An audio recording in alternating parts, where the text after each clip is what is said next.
মার্কিন পদক্ষেপ ইসরায়েলকে আরও বেশি বিপদে ফেলেছে, এই বিষয়টি ব্যাখ্যা করেছে আন্তর্জাতিক বিশেষজ্ঞবিদ রামিজি খৌরি। আর এ বিষয়টি প্রচার করেছে দৈনিক সমকাল। বৈরুত ও তেহরানে হিজবুল্লাহ ও হামাসের সিনিয়র নেতা এবং কয়েকজন ইরানি কর্মকর্তাকে হত্যার প্রতিশোধ হিসেবে 1 অক্টোবর ইরান ইসরায়েলের ব্যাপক বিমান হামলা চালিয়েছে। এই হামলার আগে তার মিত্র ইসরায়েলকে রক্ষা করতে যুক্তরাষ্ট্র মধ্যপ্রাচ্যে উল্লেখযোগ্য সামরিক উপস্থিতি বাড়ায়। যুক্তরাষ্ট্র ইসরায়েলি সামরিক ঘাঁটিতে ইরানের ছোড়া 180টি ক্ষেপণাস্ত্র নিষ্ক্রিয় করতে সাহায্য করেছিল। যুক্তরাষ্ট্রের জন্য এ ধরনের সামরিক পদক্ষেপ নিত্যনৈমিত্তিক হয়ে দাঁড়িয়েছে, যেটি গত কয়েক দশক ধরে ইসরায়েলকে প্রত্যক্ষ বা পরোক্ষভাবে রক্ষা করতে এই অঞ্চলে যুক্তরাষ্ট্র বারবার হস্তক্ষেপ করেছে। তবে মার্কিন সামরিক হস্তক্ষেপ তাদের ভাবনার বিপরীত কাজও করেছে। এতে ইসরায়েল আরও বেশি দুর্বল হয়ে পড়েছে এবং আমেরিকান সামরিক শক্তির উপর আরও বেশি নির্ভরযোগ্য হচ্ছে। এর কারণ হলো সামরিক শক্তির ব্যাপারে মার্কিন ইসরায়েলি পক্ষপাত এই অঞ্চলে উত্তেজনার মূল কারণগুলো চিহ্নিত করার কাজ বাধাগ্রস্ত করেছে। প্রাথমিকভাবে ফিলিস্তিন জায়ানবাদী সংঘাত ও সমস্যার মূল। এটি মধ্যপ্রাচ্য জুড়ে নতুন নতুন সামরিক শক্তি ও জনপ্রিয় প্রতিরোধ গোষ্ঠী সৃষ্টি করেছে। হিজবুল্লাহ, হামাস, আনসারুল্লাহ, হুতি ও অন্যরা এখন নিয়মিতভাবে মার্কিন ও ইসরায়েল দুটিকে আক্রমণের নিশানা বানিয়েছে। বর্তমানে ইসরায়েল বিরোধী জোটের শক্তি কেবল তার অস্ত্র নয়, আরব জনমতের মধ্য থেকেও তৈরি হচ্ছে।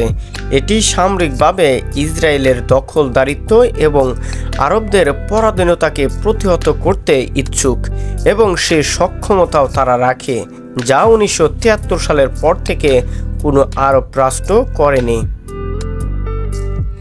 এবার আসা যাক ওয়াশিংটনের বিষয়। ইসরায়েলের জন্য ওয়াশিংটনের দ্রুত ও ব্যাপক সামরিক সমর্থন ও সহিংসতার চক্র স্থায়ী করে, যা গাজা ও লেবাননের যুদ্ধবিরতি কমিয়ে আনা ও যুদ্ধবিরতির যে প্রত্যাশা আছে তার বিরুদ্ধে।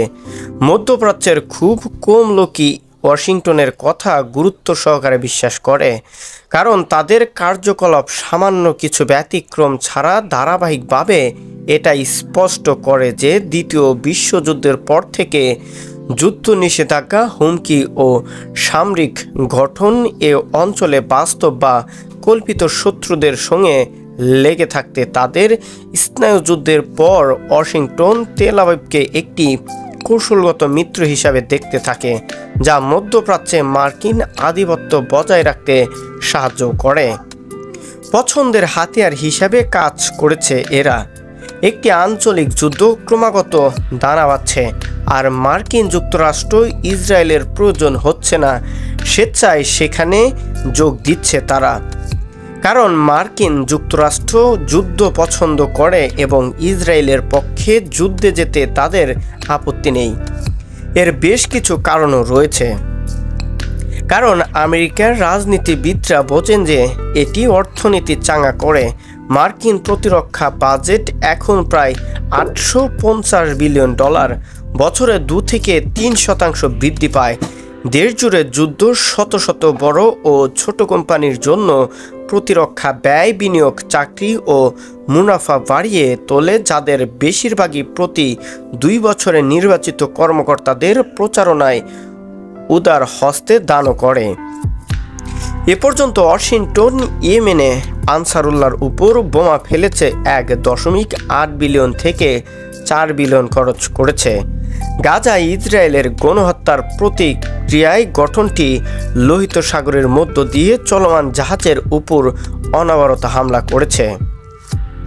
এপ্রিলে ইসরায়েলের বিরুদ্ধে ইরানের ড্রোন ও ক্ষেপণাস্ত্রগুলো নিষ্ক্রিয় করতেই ইসরায়েল, মার্কিন যুক্তরাষ্ট্র, ব্রিটিশ ও ফরাসিদের সম্মিলিত অভিযানে খরচ হয়েছে আনুমানিক 1.1 বিলিয়ন।